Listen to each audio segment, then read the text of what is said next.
আল্লাহর জন্য রক্ত ঢেলে দিয়েছেন।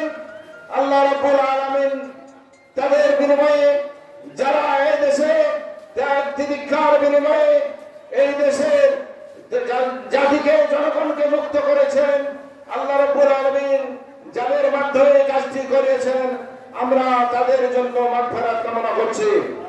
আগামী দিনে বাংলাদেশ জামাত ইসলামী এই দেশে আল্লাহর আইন, সৎ লোকের শাসন প্রতিষ্ঠা করার জন্য যে সংগ্রাম চালিয়ে যাচ্ছে, জনগণ এই জামাতের সাথে আছে, তার প্রমাণ আমরা ইতিমধ্যে দেখতে পাচ্ছি।